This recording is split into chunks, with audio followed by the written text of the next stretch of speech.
옛날에 아우구스티누스라고 하는 사람이 있었습니다. 이 사람은요 살짝 천재였어요. 살짝 천재였습니다. 어, 불신자 아버지와 독실한 크리스찬이었던 어머니 사이에서 태어난 사람이었습니다. 근데 집이 가난했어요.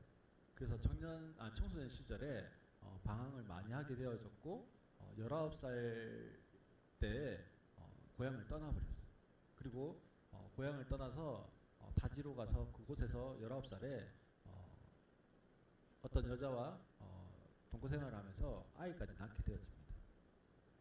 그뿐 아니라요 살짝 천재였기 때문에 자기가 종교를 만들었어요. 종교를 만들어서 마니교라고 하는 종교를 창시하는 창시자가 됩니다. 그러다가 32살쯤이었습니다. 32살쯤 되어서는 갑자기 성경이 너무 읽고 싶어지는 그런 충동을 느껴요. 그리고는 성경을 펴서 읽었습니다. 그 읽은 말씀이 이랬어요. 낮에와 같이 단정히 행하고 방탕하거나 술 취하지 말며 음란하거나 호색하지 말며 다투거나 시기하지 말고 오직 주 예수 그리스도로 옷 입고 정욕을 위하여 육신의 일을 도모하지 말라라고 했던 이 사도 바울의 로마서 말씀을 읽게 되었습니다. 놀라운 것은요, 이 사람이 이 말씀을 읽고 그 자리에서 꼬꾸라지고 회심하게 되었습니다. 그리고 나서는요, 이 사람이 그렇게 회심한 이후에 서양에서 가장 위대한 교구라고 하는 사람이 되었습니다. 그래서 이 사람의 이름 앞에 세인트 이렇게 붙여서 성 어거스틴 이렇게 부르는 바로 어거스틴의 이야기였습니다. 어거스틴은 이후에 자신의 그 회심 사건에 대해서 참회록이라고 하는 책을 쓰게 되었습니다. 뿐만 아니라 노년이 되어서는 이 어거스틴의 역작 중에 하나인 신국록, 즉 하나님 나라 이야기라고 하는 책을 쓰게 되었습니다. 그만큼 어거스틴 이후로 모든 기독교 변증 혹은 철학 사상이 나왔다 해도 과언이 아닐 만큼의 대단한 사람이 되어지는 거죠. 근데 한번 생각해 보세요.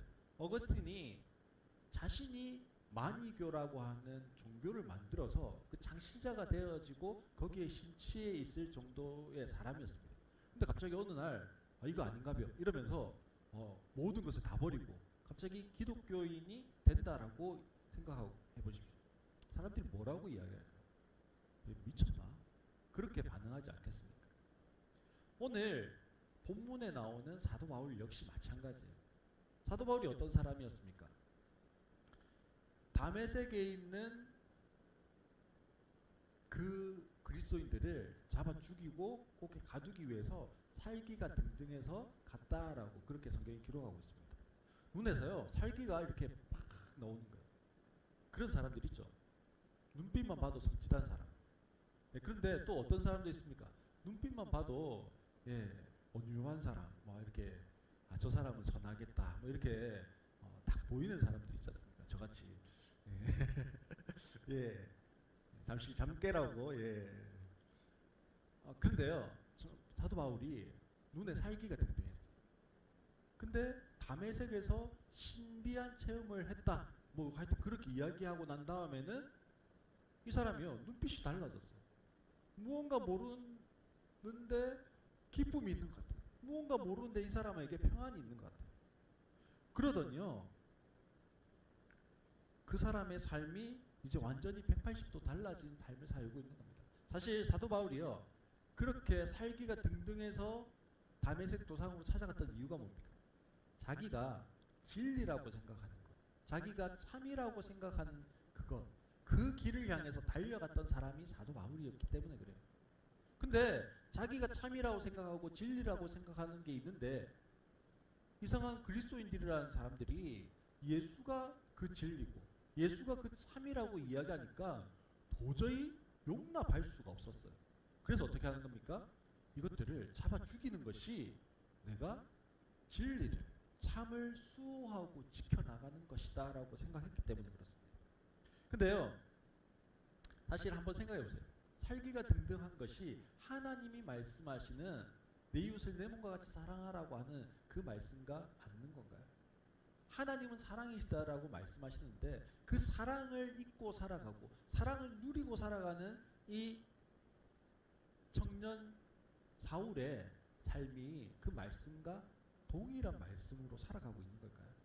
아니요. 진리라고 하는 것, 진짜 참이라고 하는 것, 그것을 수호하고 지키기 위해서 이 사울은요 점점 무엇과 멀어집니까? 진리와 멀어지는 거예요. 자기가 믿는 진리와 멀어지고 자기가 알고 있는 참이라고 하는 것과 점점 멀어진 삶을 살아가고 있었어요. 근데 그것을 모른 채 그게 맞다라고 생각하면서 살아가고 있었다라는 거예요. 그러다가 한순간에 직접 자기가 그렇게 거부하지만 사실은 자기가 그렇게 쫓아가던 참이신 하나님이 직접 나타나셨어요. 그래서 그 삶이 완전 180도 달라진 겁니다. 한번 생각해 보세요. 내가 죽음 앞에 있어요. 그런데 기적과 같은 일이 일어난 거예요. 그래서 내가 죽다가 살아났습니다. 그런 은혜를 기적을 경험해서 이제 살아나게 됐어요. 그러면 다시 일상 돌아가가지고 그렇지 아유 따분한 내 일상 이러면서 살아갈까요? 아니면 그 나를 살려주신 그 기적 같은 그것을 기억하면서 감사하면서 그 삶이 이제는 달라질까요? 달라지겠죠. 한번 생각해 보세요. 내가 어떤 질병이 있는데 뭐 어떤 식물이 거기에 좋다더라 해서 식물을 먹었어요. 아니면 어떤 약이 거기에 잘 듣는다 해서 약을 먹었습니다. 아니면 어떻게 하면 된다더라 해가지고 그렇게 했어요. 근데 그 질병이 나았습니다. 그러면요 나같이 그 질병을 앓고 있는 사람 보면 그 식물을 이야기해주고 싶습니까? 안 해주고 싶습니까? 그 약을 이야기해주고 싶을까요? 안 해주고 싶을까요? 하다못해 내가 어디 가가지고 여기보다 여기에서 조금 더 싸게 무언가를 하나 샀어요.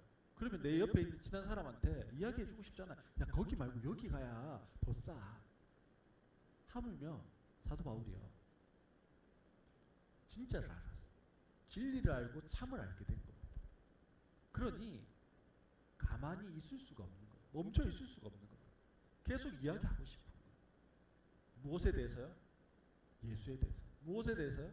복음에 대해서 이야기하는 거예요. 근데요 사도 바울의 이야기를 듣고 있는데 불편한 사람들이 있습니다.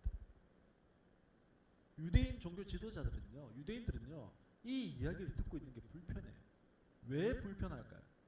우리가 생각하는 메시아는, 우리가 기대하는 메시아는 저 나사렛 촌동네의 그 목수의 아들 예수가 아니에요.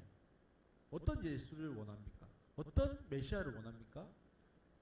이 로마의 식민지로부터 우리를 구원해 줄 그 한 100년 전에 마카비가 그렇게 했던 것처럼, 마카비라고 하는 제사장이 그렇게 했던 것처럼 전쟁을 일으키든지 아니면 놀라운 능력을 가지고 뭐 지진을 일으키고 뭐 불을 하늘에서 떨어뜨리든지 어떻게 해서든지 어떻게 하는 걸 원합니까? 로마의 식민지로부터 벗어나는 겁니다.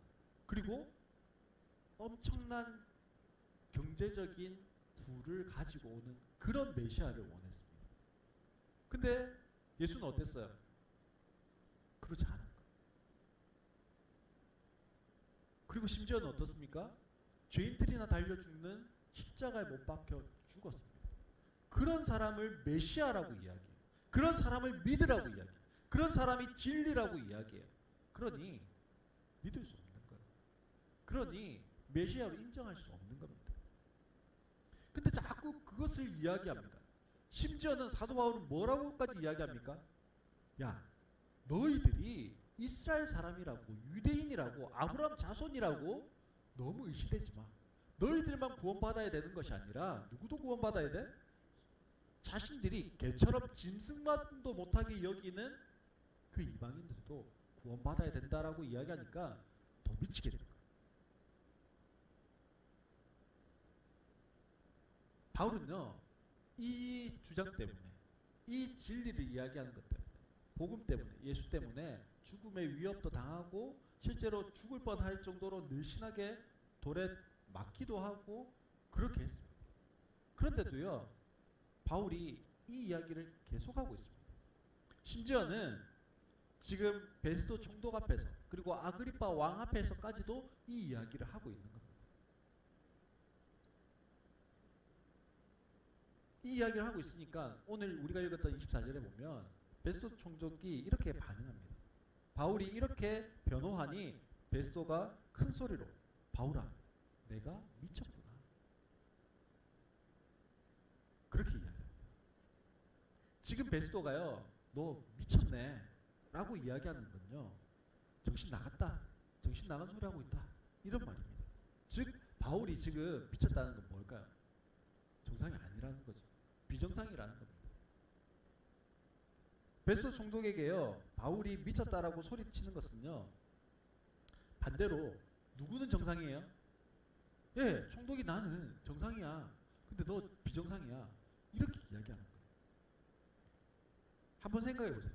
지금 베스도 총독과 아그리파 왕과 유대인 지도자들은요, 화려한 옷을 입고 재판석에 앉아서요 있습니다. 그리고 로마 제국의 시민일 뿐 아니라 고위 간직자들이에요. 시간이 지날수록요, 이 사람들은 무엇이 점점 쌓여갈까요? 권력의 힘이 쌓여갑니다. 재력이 쌓여가겠죠. 인력들이 쌓여가고 인맥들이 쌓여가는 거예요. 그러면 이 사람들에게는 점점 무엇이 보장되어지는 겁니까? 부귀영화가 보장되어지는 거예요. 더 화려한 옷, 더 높은 위치에 올라가는 일만 남아있는 거예요. 근데 사도 바울은 어떨까요? 지금 그런 이상한 소리를 하고 있는 사도 바울의 모습을 한번 생각해 보세요. 2년 동안 감옥에 갇혀 있었어요. 그러다가 지금 법정에 나왔습니다. 마치 무엇 같을까요? 거지 모습이 아닐까요?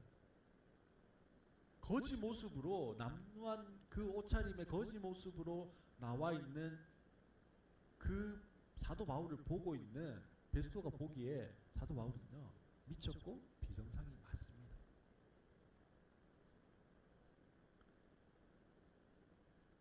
근데요, 사도 바울은 여전히 인간의 죗값을 대신해서 치르신 예수 그리스도, 그 예수 그리스도께서 죽었다가 다시 살아난 것, 이것을 계속해서 이야기하는 것. 그러니 너무 비현실적이고 현실과 동떨어져 있는 그런 말과 모습이라고 밖에 생각되지 않는 겁니다. 그러니 사도 바울을 향해서 베스도가 네가 미쳤다라고 하는 것은 아그리파 왕이나 유대 종교 지도자들이나 모두가 하고 싶은 말을 지금 누가 대신해 주는 겁니까? 베스도 총독이 대신해 주고 있는 겁니다. 근데 여기에 미쳤다라고 하는 것이 또 다른 의미로 쓰여질 수도 있습니다. 이 미쳤다라고 하는 것이 무엇인가에 몰두하다라고 하는 의미도 가지고 있습니다. 우리가 그런 말 쓰잖아요. 야, 쟤는 게임에 미쳤어. 쟤는 축구에 미쳤어. 뭐 이런 말들 쓰지 않습니까? 쟤는 영화에 미쳤어. 그때 미쳤다는 거는 정신이 나가고 비정상이라는 걸까요? 그렇지 않죠. 무언가에 몰두해가 거기에 푹 빠져 있는, 요즘 말로 뭐 오타쿠 뭐 이런 의미가 되는 거예요. 사도 바울이요, 이렇게 생각하면 미친 게 맞습니다. 사도 바울은 누구에게 빠져 있어요? 예수에 빠져 있고요. 사도 바울은 복음에 빠져 있는 미친 사람이었습니다. 사랑의 교회라고 하는 교회를 개척한 옥하는 목사님이라고 하는 분이 계십니다. 한국교회 어른이시기도 하셨고요. 목회자들에게 가장 존경받는 목사님이시기도 하셨습니다. 또한 제자훈련이라고 하는 것을 처음으로 만들고 도입했던 분이기도 합니다. 그래서 평신도들을 제자로 만들어서 교회가 살아날 수 있도록 해야 한국에 소망이 있다, 이렇게 생각하신 분이었어요.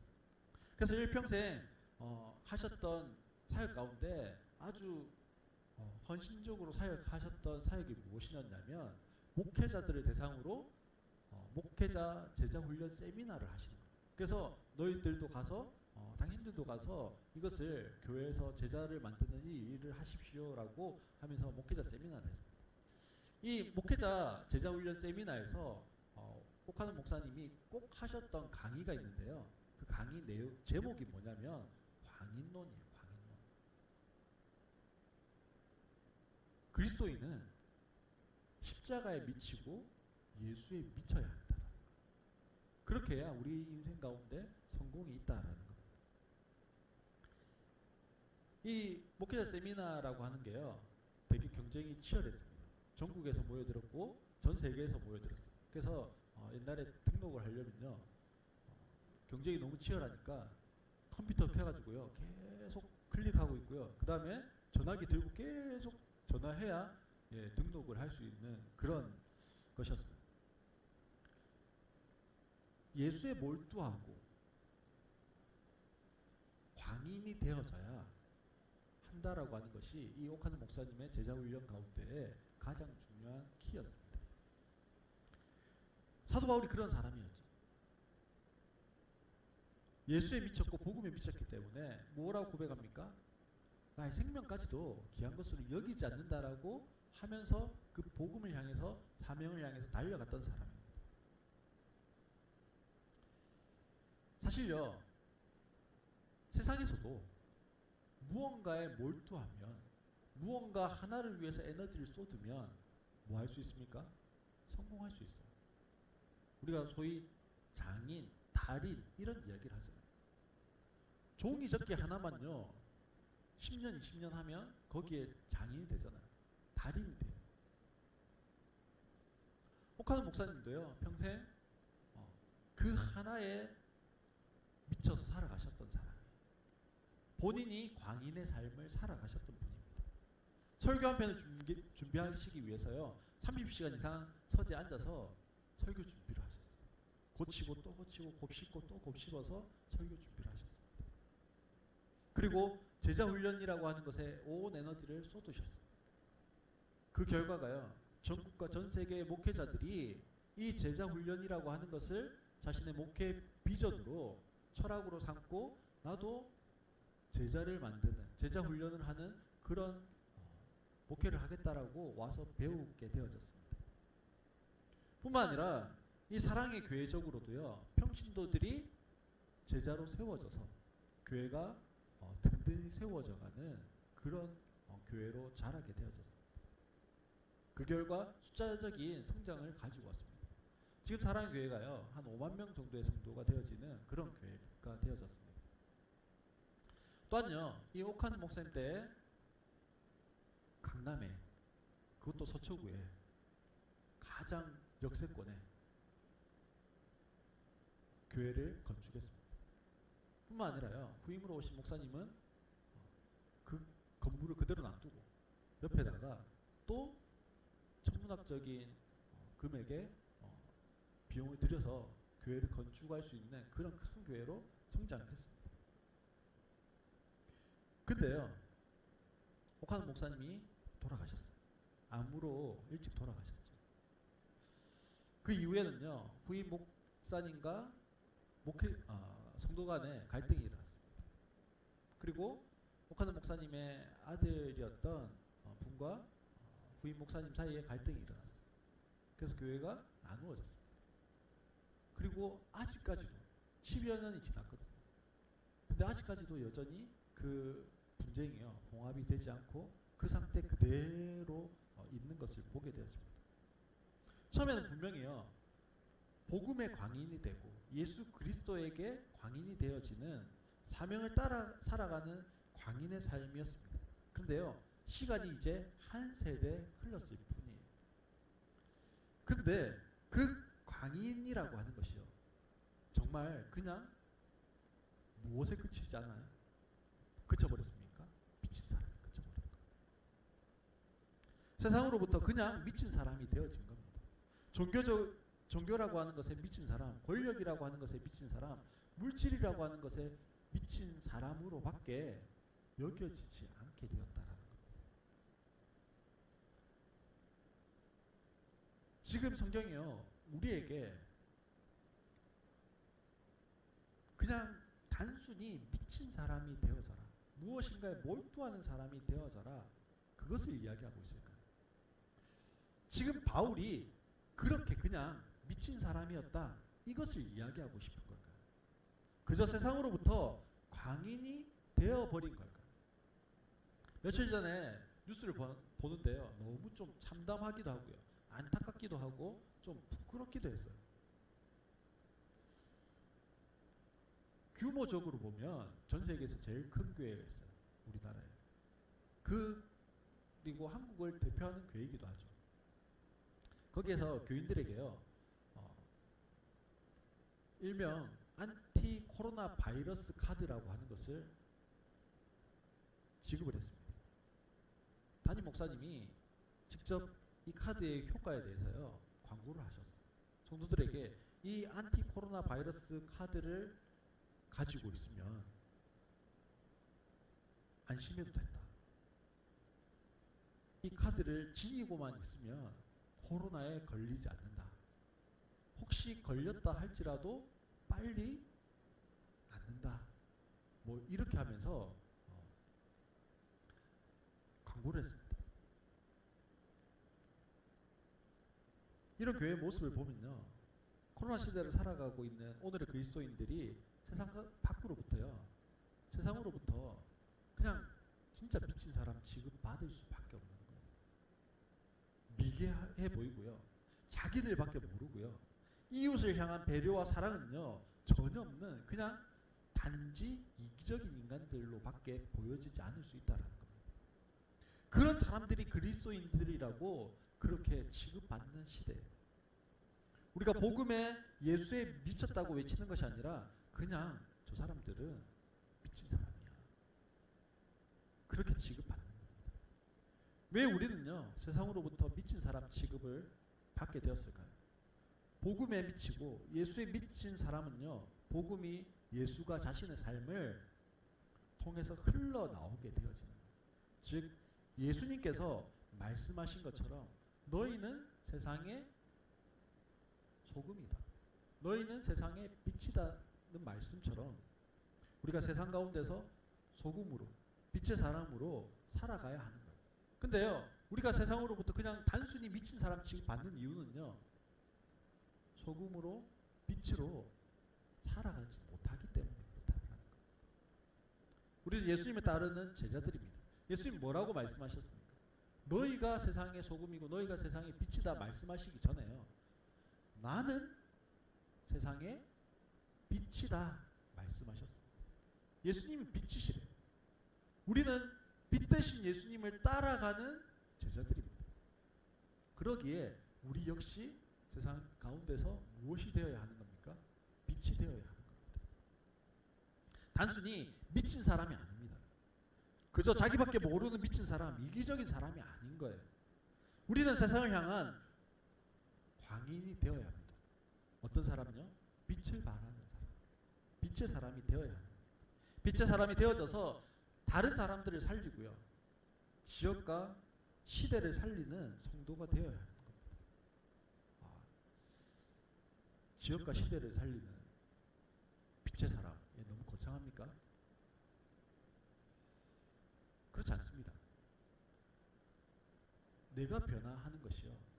다른 사람을 행복으로 안내하는 거예요. 빛 가운데로 안내하는 겁니다. 그러면 조금 덜 거창하죠. 먼저 뭐가 되어야 된다고요? 내가 행복해지는 거. 내가 기뻐하는 거. 내 마음 가운데 참된 평화와 안식이 주어지는 거. 그것이요. 세상 가운데 빛으로 살아가는 겁니다. 그러기 위해서는요. 가장 먼저 되어야 하는 것이 있는데 그것은 나의 정체성을 알아가는 거예요. 첫 번째 나의 정체성이 뭘까요? 나는 죄인이라는 거예요. 나도 죄인, 너도 죄인, 우리 모두는 뭐예요? 죄인. 우리가 죄인이에요. 우리 서유리가요. 저렇게 하는 이유가요. 우리 서영이가 저렇게 하는 이유가요. 제가 아내에게 그렇게 하는 이유가요. 뭐 때문에요? 죄인이기 때문에 그런 거예요. 내가 죄인이기 때문에 그렇게 하는 겁니다. 그래서 죄인인 나에게 누가 필요한 거예요? 예수가 필요한 거예요. 예수가 그리스도가 되어야 하는 거예요. 내가 무엇이기 때문에요? 죄인이기 때문에. 내 힘으로는요. 그냥 다른 사람을 향해서 생채기 내는 그런 일밖에 할 수 없기 때문에 예수가 필요하고 예수가 그리스도가 되어야 하는 겁니다. 그렇게 나에게 예수가 그리스도가 되어질 때요, 무엇이 일어나냐면 회개가 일어나요. 회개가 일어날 뿐 아니라 회개에 합당한 열매를 맺는 삶을 살아가려고 노력할 수 있는 근거가 생깁니다. 예수가 그리스도가 되니까 저게 죄네? 알게 되어지고 회개하려고 하고 더 이상 그렇게 살지 않으려고 하는 회개의 열매로서의 거룩과 정결의 삶을 살아가려고 하는, 변화의 삶을 살아가려고 하는 출발점이 되어진다라는 겁니다. 그렇게 우리가 빛이 되기 위해서는요, 빛을 발하기 위해서는 거룩과 성결이 있어야 되는데, 그러기 위해서는 내가 죄인인 걸 알고 예수 그리스도가 필요하고 회개에 합당한 열매를 맺는 나의 정체성이 세워져야, 그때에서야 내가 빛이 될 수 있고 빛의 사람이 될 수 있고, 그래서 나의 변화가 다른 사람의 행복을 안내할 수 있는 내가 안내자가 될 수 있는 거예요. 아내가 얼마 전에 묵상했던 내용을 잠시 나누겠습니다. 아내가 묵상했던 겁니다. 제가 한 거 아니에요.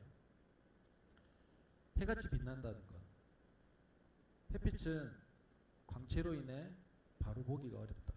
그 빛은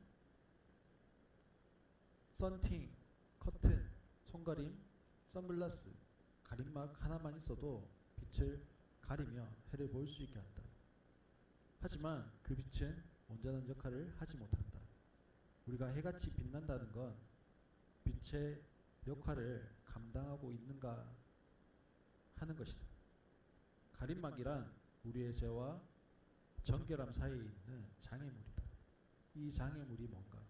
자녀, 돈, 인정, 지위, 권력, 자존심, 화, 침묵, 부모, 집. 삶을 살아갈 때 없어서는 안 될 것이지만 이것이 정결함과 거룩함 위에 있어야 한다. 해같이 빛난다. 그 빛은 구름이 가려도 빛이 사라진다. 우리의 마음이 정결하지 않으면 빛날 수가 없다. 어떻게 보면 진짜 정신분열증이나 광인 같은 그런 사람입니다. 사실 제 춘선 할아버지는요, 일제시대에 와세대 대학을 다니셨던 분이에요. 그리고 우찌무라 간조라고 하는 큰 신학계 한 획을 그었던 그분으로부터 성경을 배웠고, 가가와 목사님이라고 하는 목사님에게 세례를 받으셨어요. 뿐만 아니라 5개 국어에 능통하셨고, 김구 선생님을 모시고 독립운동에 참여했던 독립운동가였습니다. 김구 선생님이 이제 독립이 되어져서 우리 한국으로 다시 귀국하실 때 옆에서 수행해서 모시고 왔던 그런 분이시기도 해요. 그리고 대지주의 아들로 태어났습니다. 인천공항에서부터 김포로 들어오는 인천에서부터 김포공항으로 들어오는 그 수천만 평의 땅을 소유하고 계셨는데, 그 모든 것을요, 6.25가 터지고 이북에서 피난 오신 분 혹은 가난한 사람들에게 다 나누어졌어요. 지금은 그 땅에 동네가 4개 들어서 있을 정도로 그렇게 큰 땅이었다고 그럽니다.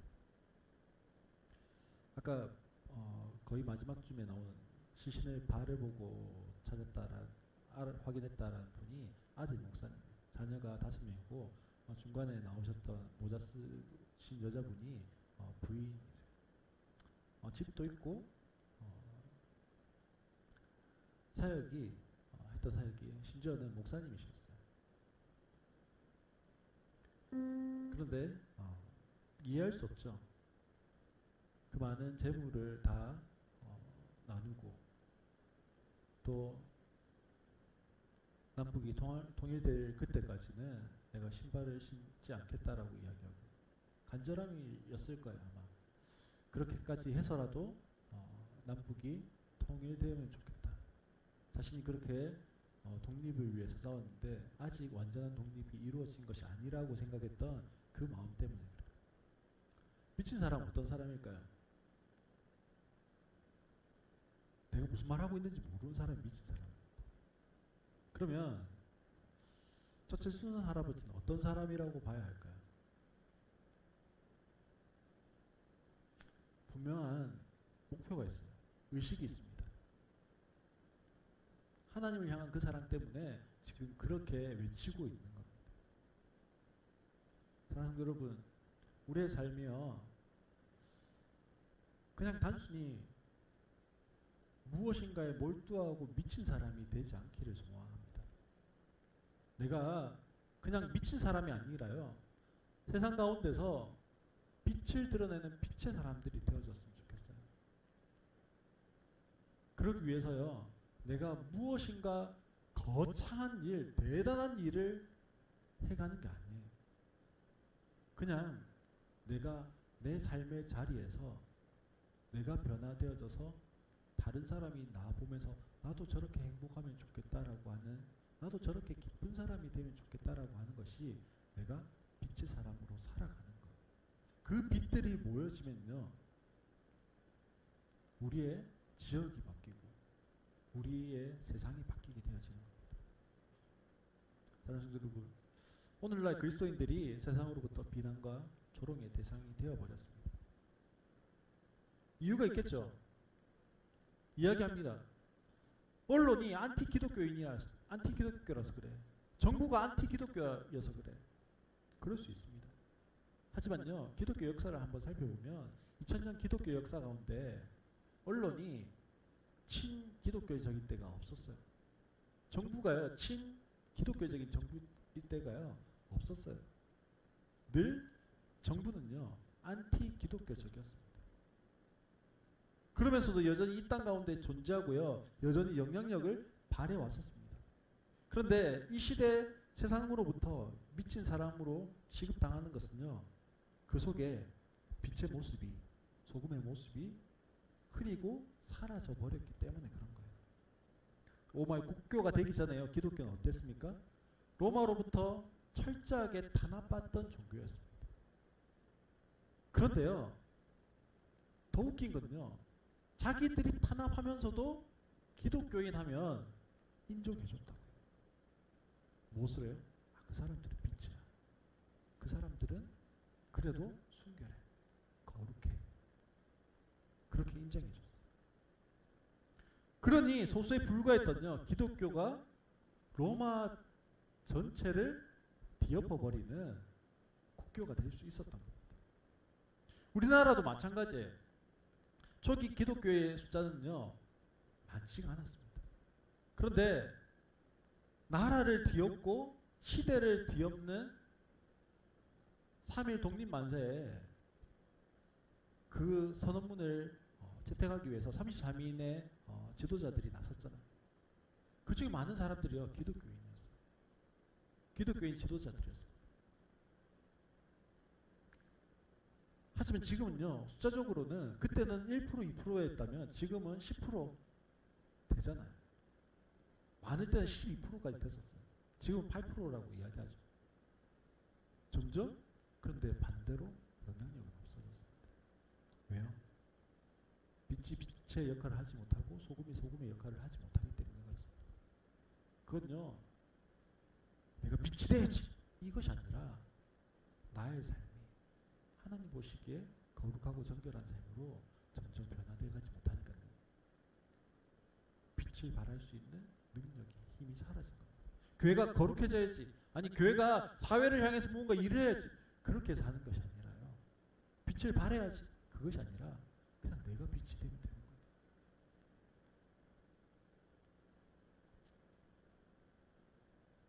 사랑하는 여러분, 우리가 미친 사람으로 세상 가운데 취급받는 것이 아니라 빛의 사람으로 여겨지는 삶을 살아갈 수 있는 우리 모두가 되기를 주의 이름으로 축원합니다.